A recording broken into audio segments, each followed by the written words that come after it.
স্বাগত জানাই।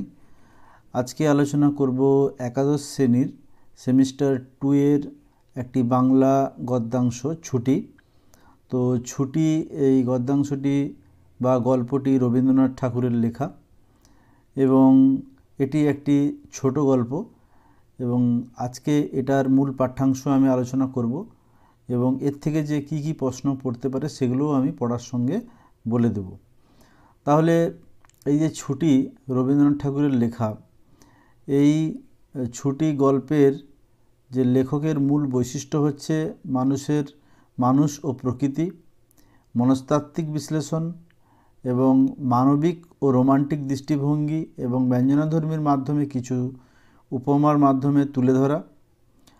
আর আমাদের এই গল্পটি মূল কাব্যগ্রন্থ অর্থাৎ গল্পগুচ্ছ থেকে সংগ্রহ করা হয়েছে এবং এর প্রেক্ষাপট হিসেবে যেটা বলা যায় 1891 সালের শিলাইদহ থেকে লেখা একটি চিঠিতে রবীন্দ্রনাথ লিখছেন যে নদীর ধারে মাছ তুলে কতগুলো ছেলে মেয়ের যে খেলার দৃশ্য তা দেখেই তিনি এরকম একটি গল্প লিখে ফেলেছিলেন এবং সেটা চিঠিটি হয়েছে ছিন্নপত্র এর 28 সংখ্যক চিঠিতে তিনি এটি উল্লেখ করেছিলেন। তো এই গল্পের আমরা মূল চরিত্রগুলো যেগুলো পাবো সেটা হচ্ছে প্রধান চরিত্র হিসেবে যেটা পাবো ফটিক বা এই গল্পের নায়ক, বিশ্বম্বর অর্থাৎ ফটিকের মামা এবং তার মামি, ফটিকের মা, মাখনলাল অর্থাৎ তার ছোট ভাই এবং বাঘা বাগদি একজন অনুগত ভৃত্য। তো এইরকম আমরা ছুটি গল্পের চরিত্রগুলো পাবো। তো এখানে যে মূল গল্প সেখানে আমরা দেখতে পাচ্ছি যে পল্লী প্রকৃতির সান্নিধ্যে বড় হয়ে ওঠা দুরন্ত একটি কিশোর যার নাম ফটিক, সে প্রকৃতির মধ্যেই বা প্রকৃতির শিক্ষায় বড় হয়ে ওঠে এবং সেখানে ছোট ছেলে তার সমবয়সী বা অল্পবয়সী ছেলেদের সঙ্গে খেলাধুলো করতে থাকে। তারপরে আমরা দেখি যে তার মামার সঙ্গে সে কলকাতায় যায় এবং সেখানে গিয়ে গ্রামের যে খোলামেলা প্রকৃতি সেটা সে অনুভব করতে পারে না এবং তার সঙ্গে তার মামির যে তার প্রতি যে কিছুটা বিরূপ মনোভাব সেটা তার জীবনে প্রভাব ফেলে এবং আমরা শেষে দেখতে পাই ফটিক একটা অস্বস্তিকর পরিস্থিতির মধ্যে শহর ফেলে গ্রামে চলে আসতে চায় আর শেষে তার একটা মর্মান্তিক পরিণতি ঘটে এবং সে অসুস্থ হয়ে যায়। তো এই হচ্ছে ছুটি গল্পের মূল বিষয়বস্তু। এখন আমরা যাব পাঠ্যাংশে। একদম প্রথমেই রয়েছে বালকদিগের সহিত ফটিক চক্রবর্তীর মাথায় চট করে একটা নতুন ভাবোদয় হইল। নদীর ধারে একটা প্রকাণ্ড শালকাষ্ঠ মাস্তুলে রূপান্তরিত হইবার প্রতীক্ষায় পড়িয়াছিল। স্থির হইল সেটা সকলে মিলিয়া গড়াইয়া লইয়া যাইবে। অর্থাৎ বালকদিগের সর্দার ফটিক চক্রবর্তী, অর্থাৎ যে বাচ্চারা খেলাধুলা করছিল তাদের মধ্যে যে সর্দার ছিল সে হচ্ছে ফটিক এবং তার টাইটেল দেওয়া রয়েছে বা পদবী চক্রবর্তী। তার মাথায় একটা নতুন বুদ্ধি এসেছিল যে একটা শালকাষ্ঠ রয়েছে যেটাতে আমরা মাস্তুলে রূপান্তরিত হওয়ার প্রতীক্ষায় রয়েছে, সেটাকে তারা গড়িয়ে গড়িয়ে একটা খেলা খেলবে। যে ব্যক্তির কাঠ আবশ্যককালে তাহার যে কতখানি বিস্ময়, বিরক্তি এবং অসুবিধাবোধ হইবে তাহার উপলব্ধি করিয়া বালকেরা এ প্রস্তাবে সম্পূর্ণ অনুমোদন করিল। অর্থাৎ বালকেরা অনুমোদন করলো এই কারণে যে যার কাঠটি সে যদি জানতে পারে সে অনেক বিরক্তিবোধ করবে এবং অবাক হয়ে যাবে এবং অসুবিধার মধ্যে পড়বে এবং সেটাই তাদের আনন্দ। কোমর বাঁধিয়া সকলেই যখন মনোযোগের সহিত কার্যে প্রবৃত্ত হইবার উপক্রম করিতেছে এমন সময় ফটিকের কনিষ্ঠ মাখনলাল গম্ভীরভাবে সেই গুঁড়ির উপর গিয়া বসিল। ছেলেরা তাহার এইরূপ উদার ঔদাসীন্য দেখিয়া কিছু বিমর্ষ হইয়া গেল। অর্থাৎ এখানে ফটিকের যে ভাই কনিষ্ঠ মাখনলাল সে কিন্তু সেই গুঁড়ির উপরে গিয়ে বসে পড়ল এবং সেই ছেলেদের ঔদাসীন্য দেখে তাদের এই রকম কাণ্ডকারখানা দেখে মাখনলালের তারা কিন্তু বিমর্ষ হয়ে গেল। একজন আসিয়া ভয়ে ভয়ে তাহাকে একটু আধটু ঠেলিল, কিন্তু সে তাহাতে কিছুমাত্র বিচলিত হইল না এই অকাল তত্ত্বজ্ঞানী মানব সকল প্রকার ক্রীড়ার অসারতা সম্বন্ধে নীরবে চিন্তা করিতে লাগিল। ফটিক আসিয়া আস্ফালন করিয়া কহিল, দেখ মার খাবি এই বেলা উঠ। অর্থাৎ তার ভাই কোনো মতেই যখন সেই কাষ্ঠ থেকে উঠছে না, তখন তাদের খেলা যখন হচ্ছে না, তখন ফটিক আস্ফালন করল এবং তাকে ভয় দেখালো মার দেওয়ার। সে তাহাতে আরও একটু নড়িয়া চড়িয়া আসনটি বেশ স্থায়ীরূপে দখল করিয়া লইল। অর্থাৎ ফটিক কোনো মতেই উঠবে না এবং সে পাকাপাকিভাবে কিন্তু তার আসন কিন্তু সে স্থির করে নেয়। এইরূপ স্থলে সাধারণের নিকট রাজসম্মান রক্ষা করিতে হইলে অবাধ্য ভ্রাতার গণ্ডদেশে অনতিবিলম্বে একচড় কষাইয়া দেওয়া ফটিকের কর্তব্য ছিল, সাহস হইল না। তাহলে রাজসম্মান বলতে কি? তার ভাই তার কথা মানছে না, তাহলে এখানে তার সম্মান বজায় করার জন্য অবশ্যই খুব শীঘ্রই তাকে একটা চড় দেওয়া উচিত ছিল, ফটিকের কর্তব্য ছিল, কিন্তু তার সাহস হলো না। কিন্তু এমন একটা ভাব ধারণ করিল যেন ইচ্ছা করিলেই এখনই উহাকে রীতিমতো শাসন করিয়া দিতে পারে, কিন্তু করিল না, কারণ পূর্বাপেক্ষা আর একটা ভালো খেলা মাথায় উদয় হইয়াছে। অর্থাৎ এই খেলার থেকেও আর একটা ভালো খেলা মাথায় চলে আসছে, তাই এখন আর মারধরের প্রয়োজন নেই। তাহাতে আর একটু বেশি মজা আছে। প্রস্তাব করিল, মাখনকে শুদ্ধ ওই কাঠ গড়াইতে আরম্ভ করা যাক। অর্থাৎ মাখন বসে থাকবে এবং সেই কাঠটা গড়িয়ে গড়িয়ে নিয়ে যাওয়া হবে এবং এটাও একটা খেলা। মাখন মনে করিল ইহাতে তাহার গৌরব আছে, কিন্তু অন্যান্য পার্থিব গৌরবের ন্যায় ইহার আনুষঙ্গিক যে বিপদের সম্ভাবনাও আছে, তাহার কিংবা আর কাহারও মনে উদয় হয় নাই। অর্থাৎ এই রকম খেলা খেলতে গিয়ে পড়ে যাওয়ার সম্ভাবনা রয়েছে, এটা কিন্তু কারো মাথায় আসেনি। ছেলেরা কোমর বাঁধিয়া ঠেলিতে আরম্ভ করিল, মারো ঠেলা হেইও, সাবাস জওয়ান হেইও, এইরকম বলে তারা কিন্তু খেলাটা শুরু করলো। গুঁড়ি এক পাক ঘুরিতে না ঘুরিতেই মাখন তাহার গাম্ভীর্য, গৌরব এবং তত্ত্বজ্ঞান সমেত ভূমিষ্যাৎ হইয়া গেল। অর্থাৎ সেই পূর্বের যে মতো, যেটা তারা ভাবতেই পারেনি যে এরকম খেলা খেললে পড়ে যেতে পারে, তাই মাখনলাল কিন্তু মাটিতে পড়ে গেল। খেলার আরম্ভের এইরূপ আশাতীত ফল লাভ করিয়া অন্যান্য বালকরা বিশেষ হিষ্ট হইয়া উঠিল, কিন্তু ফটিক কিছু শশব্যস্ত হইল। তাহলে খেলার আরম্ভের যে এরকম অতিশয় ফল লাভ করে বালকেরা, অনেক বালক কেউ খুশি হলো, কিন্তু ফটিক ব্যস্ত হয়ে উঠল।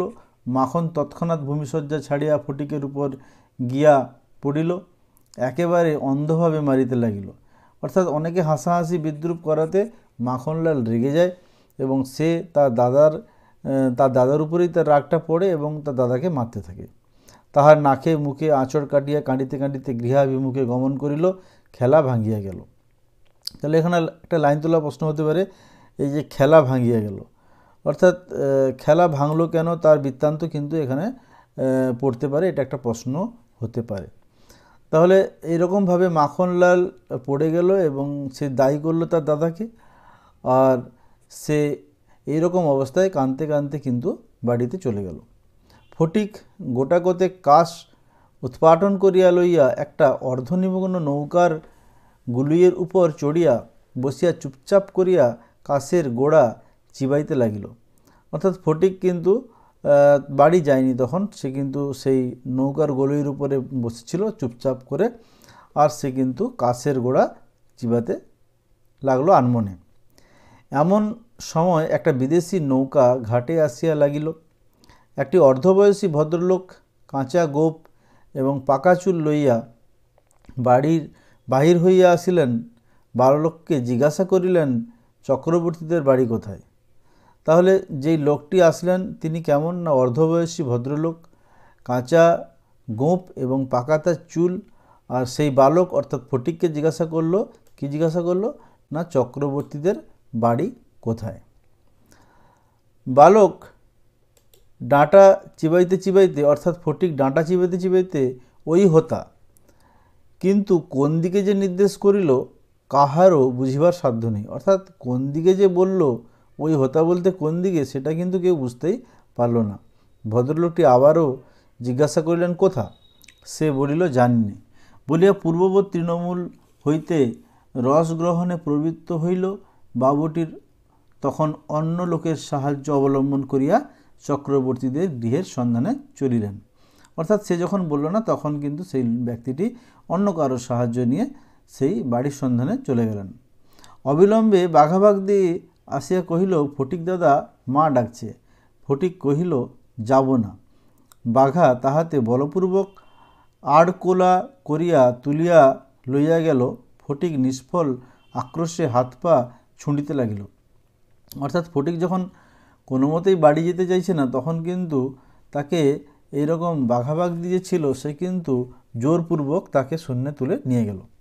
ফটিককে দেখিবা মাত্র তাহার মা অগ্নিমূর্তি হইয়া কহিলেন, আবার তুই মাখনকে মেরেছিস?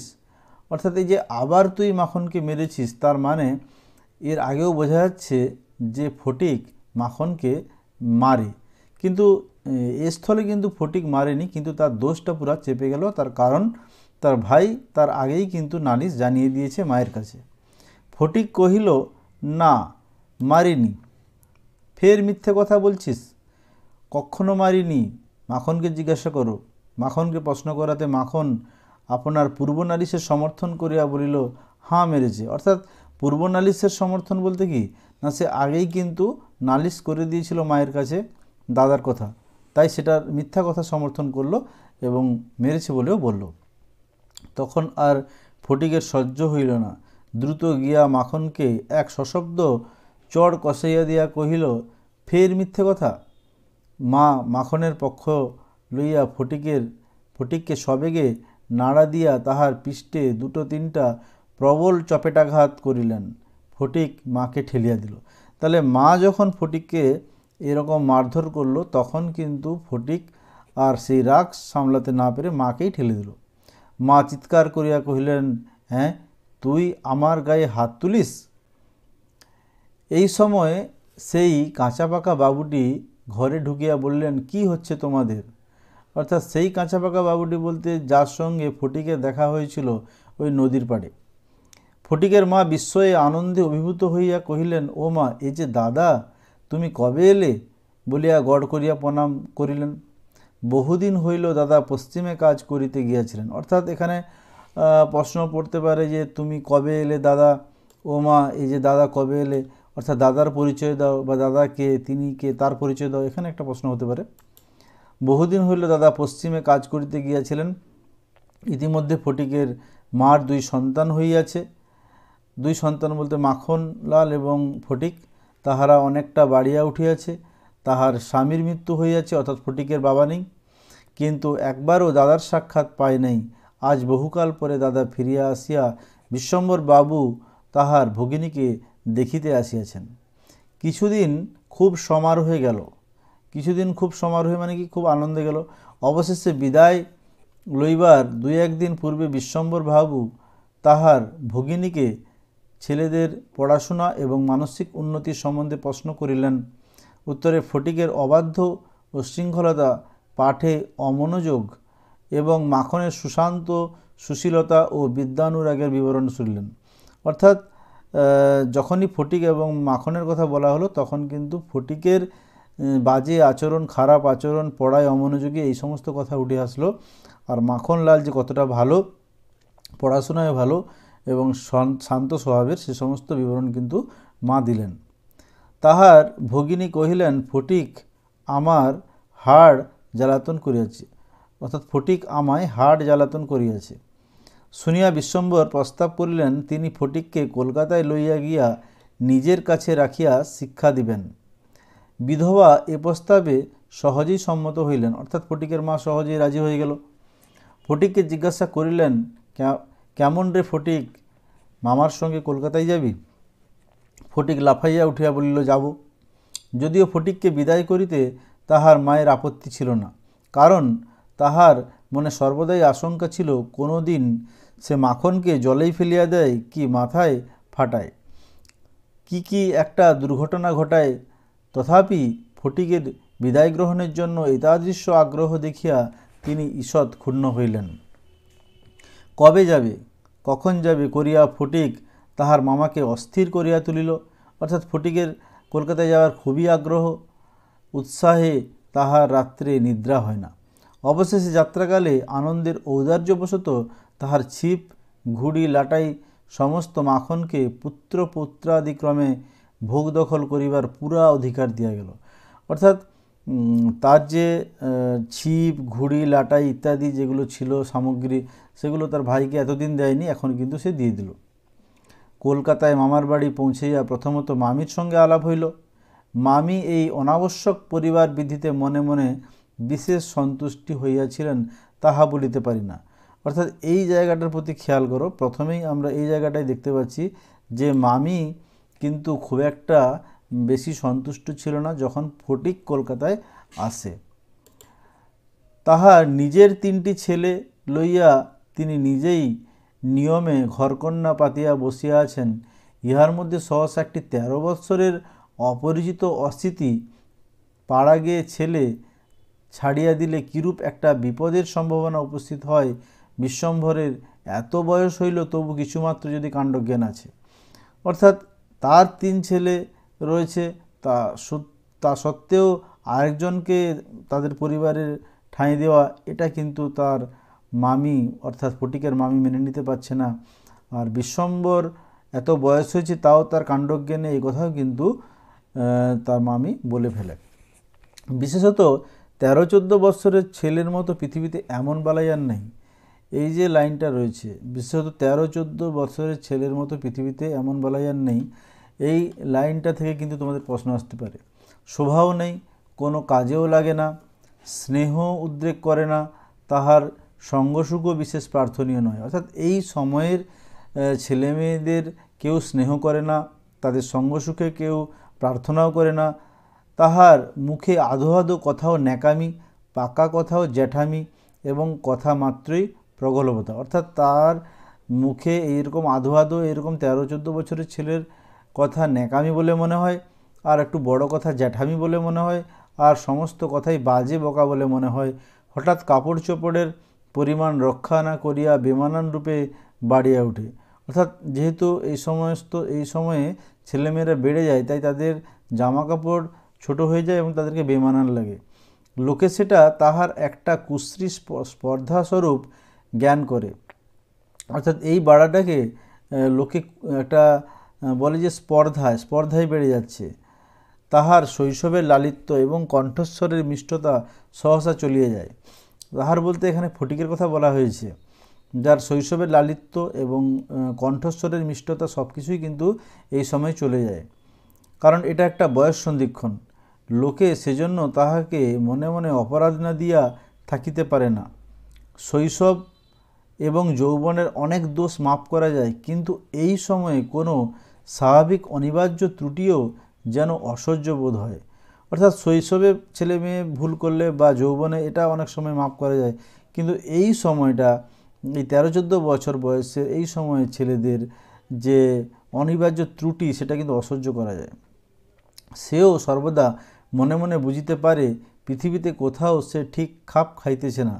এই যে লাইনটি রয়েছে এখানে বলা হচ্ছে যে সে, অর্থাৎ এখানে ফটিকের কথা বলা হচ্ছে, সে মনে মনে বুঝতে পারছে পৃথিবীতে তার কোথাও কিন্তু ঠিকমতো খাপ খাচ্ছে না, সেটা তার নিজের বাড়ি হোক বা তার মামা বাড়ি। এই জন্য আপনার অস্তিত্ব সম্বন্ধে সর্বদাই লজ্জিত ও ক্ষমাপ্রার্থী হইয়া থাকে। অথচ এই বয়সে স্নেহের জন্য কিঞ্চিত অতিরিক্ত কাতরতা মনে জন্মায়। এই বয়সেই কিন্তু স্নেহের জন্য অতিরিক্ত একটা কাতরতা, ইচ্ছা মনের মধ্যে জন্মায়, যেটা ফটিকের মধ্যেও জন্মেছিল। এই সময়ে যদি সে কোনো সহৃদয় ব্যক্তির নিকট হইতে স্নেহ কিংবা সখ্যলাভ করিতে পারে, তবে তাহার নিকট আত্মবিকৃত হইয়া থাকে, কিন্তু তাহাকে স্নেহ করিতে কেহ সাহস করে না, কারণ সেটা সাধারণে প্রশ্রয় বলিয়া মনে করে। সুতরাং তাহার চেহারা এবং ভাবখানা অনেকটা প্রভুহীন পথের কুকুরের মতো হইয়া যায়। অর্থাৎ আমরা এখানে দেখতে পাচ্ছি যে ফটিকের যে অবস্থাটা, সেটা লেখক বর্ণনা করেছেন একটা প্রভুহীন কুকুর, যার প্রভু নেই, যার মালিক নেই, রাস্তায় ছেড়ে দেওয়া হয়েছে, এরকম একটা কুকুরের সঙ্গে তুলনা করা হয়েছে। অতএব এমন অবস্থায় মাতৃভবন ছাড়া আর কোনো অপরিচিত স্থানে বালকের পক্ষে নরক।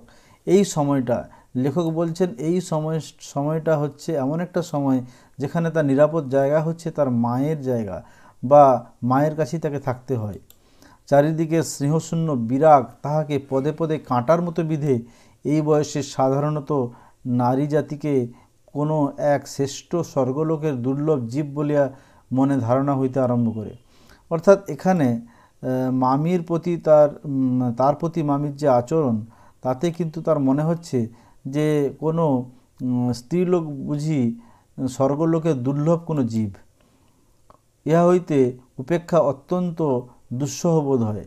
মামির স্নেহহীন চক্ষে সে যে একটা দুর্গ্রহের মতো প্রতিভাত হইতেছে, এইটে ফটিকের সবচেয়ে বার্জিত।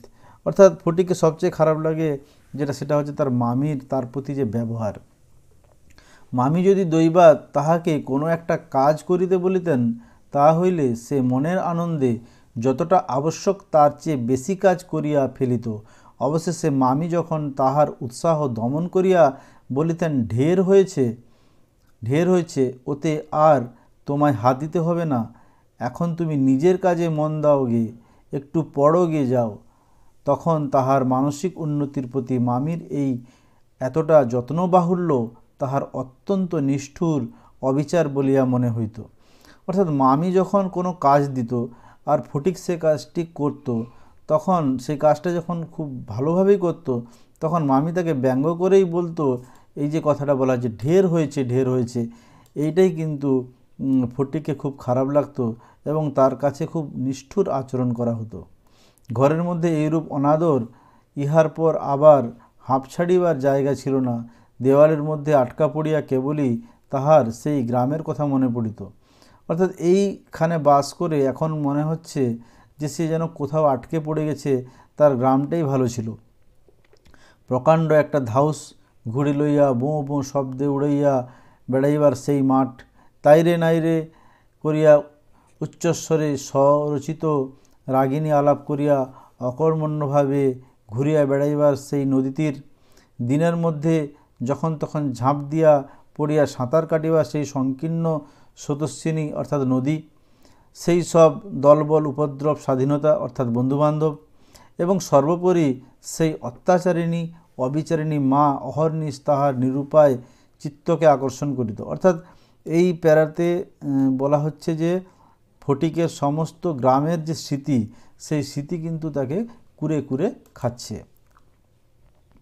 এরপরে জন্তুর মতো এক প্রকার অবুঝ ভালোবাসা, কেবল একটু কাছে যাইবার অন্ধ ইচ্ছা, কেবল একটা না দেখিয়া অব্যক্ত ব্যাকুলতা, গোধূলি সময়ের মাতৃহীন বৎসের মতো কেবল একটা আন্তরিক মা মা ক্রন্দন, সেই লজ্জিত শঙ্কিত শীর্ণ দীর্ঘ অসুন্দর বালকের অন্তরে কেবলই আলোড়িত হইত। অর্থাৎ এখানে দেখা যাচ্ছে এই প্যারাতে যে ফটিক তার মায়ের ভালোবাসা পাওয়ার জন্য ব্যাকুল হয়ে উঠেছে এবং তার মা যতই শাসন করুক না কেন, সেটা তার মা, এবং তার মন কিন্তু আলোড়িত হচ্ছে। স্কুলে এত বড় নির্বোধ এবং অমনোযোগী বালক আর ছিল না। যে স্কুলে সে সেখানে পড়তো কলকাতাতে, সেখানে সে ছিল একটা নির্বোধ এবং অমনোযোগী বালক। একটা কথা জিজ্ঞাসা করিলে সে হাঁ করিয়া চাহিয়া থাকিত। মাস্টার যখন মার আরম্ভ করিত, তখন ভারাক্রান্ত গর্ধবের মতো নীরবে সহ্য করিত। ছেলেদের যখন খেলিবার ছুটি হইত, তখন জানালার কাছে দাঁড়াইয়া দূরের বাড়িগুলার ছাদ নিরীক্ষণ করিত। যখন সেই দ্বিপ্রহর রৌদ্রে কোনো একটা ছাদে দুটি একটি ছেলে মেয়ে কিছু একটা খেলার ছলে ক্ষণেকের জন্য দেখা দিয়া যাইত, তখন তাহার চিত্ত অধীর হয়ে উঠিত। অর্থাৎ এই প্যারায় যেটা বলা হচ্ছে যে স্কুলে ফটিক পড়তো, সেই স্কুলের বর্ণনা এখানে রয়েছে এবং সেই স্কুলে থেকে সে অনেক কিছুই দেখত এবং মাস্টারদের যে শাসন সেটাও সে সহ্য করত, আর বাড়িগুলোর ছাদ দেখত, সেখানে ছেলে মেয়েদের খেলা দেখত, আর তার মন কিন্তু অধীর হয়ে যেত খেলাধুলা করার জন্য। একদিন অনেক প্রতীক্ষা করিয়া অনেক সাহসে মামাকে জিজ্ঞাসা করিয়াছিল, মামা, মার কাছে কবে যাব? মামা বলিয়াছিলেন, স্কুলের ছুটি হোক। অর্থাৎ এরকম অবস্থায় কিন্তু সে মামিকে তো কিছু বলতে পারে না। মামাকে বলেছিল যে বাড়ি যাওয়ার কথা, কিন্তু মামা বলেছিলেন স্কুলের ছুটি হোক। কার্তিক মাসে পুজোর ছুটি, সে এখনও ঢের দেরি। একদিন ফটিক তাহার স্কুলের বই হারাইয়া ফেলিল। একে তো সহজেই পড়া তৈরি হয় না, তাহার পর বই হারাইয়া একেবারে নাচার হইয়া পড়িল। মাস্টার প্রতিদিন তাহাকে অত্যন্ত মারধর অপমান করিতে আরম্ভ করিলেন। অর্থাৎ ফটিক যেহেতু পড়ায় অমনোযোগী ছিল এবং তার কোনো কিছুর প্রতি ভূক্ষেপ ছিল না, তাই মাস্টার তার প্রতি কিন্তু অপমানজনক ব্যবহার করেছিল। স্কুলে তাহার এমন অবস্থা হইল যে তাহার মামাতো ভাইয়েরা তাহার সহিত সম্বন্ধ স্বীকার করিতে লজ্জাবোধ করিত। অর্থাৎ তার পরিচয় দিতেও তারা কিন্তু লজ্জাবোধ করত, তার মামার ছেলেরা। ইহার কোনো অপমানে তাহারা অন্যান্য বালকের চেয়েও যেন বলপূর্বক বেশি করিয়া আমোদ প্রকাশ করিত। অর্থাৎ কোনো অপমান করলেই তারা যেন আনন্দ প্রকাশ করত। অসহ্য বোধ হওয়াতে একদিন ফটিক তাহার মামির কাছে নিতান্ত অপরাধীর মতো গিয়া কহিল, বই হারিয়ে ফেলেছি। এই বই হারিয়ে ফেলেছি কথাটা কিন্তু ফটিক মামিকে গিয়ে একদম অপরাধীর মতো গিয়ে বলল, সেই কাজটা করেছে। মামি অধরের দুই প্রান্তে বিরক্তির রেখা অঙ্কিত করিয়া বললেন, বেশ করেছ, আমি তোমাকে মাসের মধ্যে 5 বার করে বই কিনে দিতে পারি না। অর্থাৎ মামি তো এমনিতেই ফটিককে পছন্দ করে না, তার উপরে আবার বইটই হারিয়ে ফেলে। সেইটা শোনার পরে মামি কিন্তু আরও বিরক্তি প্রকাশ করে। ফটিক আর কিছু না বলিয়া চলিয়া আসিল। সে যে পরের পয়সা নষ্ট করিতেছে এই মনে করিয়া তাহার মায়ের উপর অত্যন্ত অভিমান উপস্থিত হইল। নিজের হীনতা এবং দৈন্য তাহাকে মাটির সহিত মিশাইয়া ফেলল। অর্থাৎ এই প্যারাতে আমরা বুঝতে পারছি যে ফটিক পড়ায় অমনোযোগী হতে পারে, ফাঁকিবাজ হতে পারে, কিন্তু তার এটুকু জ্ঞান আছে যে সে এখানে তার মামামির পয়সা নষ্ট করছে, আর এখানে তার যে হীনতা দৈন্য তার জন্য সে কিন্তু অপমানে মাটির সঙ্গে মিশে ফেলছে। স্কুল হইতে ফিরিয়া সেই রাত্রে তাহার মাথা ব্যথা করিতে লাগিল এবং গা শিরশির করিয়া আসিল। বুঝিতে পারিল তাহার জ্বর আসিতেছে। বুঝিতে পারিল ব্যায়ামও বাঁধিলে তাহার মামির প্রতি অত্যন্ত অনর্থক উপদ্রব করা হইবে। মামি এই ব্যায়ামটাকে যে কী রূপ একটা অকারণ অনাবশ্যক জ্বালাতনের স্বরূপ দেখিবে তাহা সে স্পষ্ট উপলব্ধি করিতে পারিল। রোগের সময় এই অকর্মণ্য অদ্ভুত নির্বোধ বালক পৃথিবীতে নিজের মা ছাড়া আর কাহারও কাছে সেবা পাইতে পারে এরূপ প্রত্যাশা করিয়া তাহা লজ্জাবোধ করিতে লাগিল। অর্থাৎ তার শরীর খারাপ হচ্ছে সে বুঝতে পেরেছে, এবং এই রকম অবস্থায় যে মামি তার সঙ্গে কেমন ব্যবহার করবে এটা কিন্তু ফটিক বুঝতে পেরে গেছে। আর এই সময় এখানে থাকা তার পক্ষে একমাত্র মাই তার সেবা করতে পারে এটা কিন্তু সে কিন্তু বুঝতে পারছে, আর তার জন্য এখানে থেকে সে লজ্জাবোধ করছে। পরদিন প্রাতকালে অর্থাৎ পরদিন সকালবেলা ফটিককে আর দেখা গেল না। এটা লাইন তোলা প্রশ্ন হতে পারে, ফটিককে প্রাতকালে আর দেখা গেল না কেন, আর এর কারণ বর্ণনা করে এরকম একটা প্রশ্ন আসতে পারে। চতুর্দিকে প্রতিবেশীদের ঘর খোঁজ করিয়া তাহার কোনো সন্ধান পাওয়া গেল না। সেদিন আবার রাত্রি হইতে মুষলধারে শ্রাবণের বৃষ্টি পড়িতেছে। অর্থাৎ মাসটা শ্রাবণ মাস ছিল, আর সেখানে মুষলধারে বৃষ্টি সে সময় হচ্ছিল। সুতরাং তাহার খোঁজ করিতে লোকজনকে অনর্থক অনেক ভিজিতে হইল। অবশেষে কোথাও না পাইয়া বিশ্বম্বরবাবু পুলিশে খবর দিলেন। অবশেষে তার মামা কিন্তু তাকে না পেয়ে পুলিশে খবর দিলেন। সমস্ত দিনের পর সন্ধ্যার সময় একটা গাড়ি আসিয়া বিশ্বম্বরবাবুর বাড়ির সম্মুখে দাঁড়াইল। তখনও ঝুপঝুপ করিয়া অবিশ্রান্ত বৃষ্টি পড়িতেছে। রাস্তায় এক হাঁটু জল দাঁড়াইয়া গিয়াছে। দুইজনেই পুলিশের লোক গাড়ি হইতে ফটিককে ধরাধরি করিয়া নামাইয়া বিশ্বম্বরবাবুর নিকট উপস্থিত করিল। তাহার আপাদমস্তক ভিজা, সর্বাঙ্গে কাদা, মুখ চক্ষু লোহিতবর্ণ, থরথর করিয়া কাঁপিতেছে। বিশ্বম্বরবাবু প্রায় কোলে করিয়া তাহাকে অন্তঃপুরে লইয়া গেলেন। অর্থাৎ এখানে আমরা দেখতে পাই একদিকে মামির চরিত্র আর একদিকে মামার চরিত্র।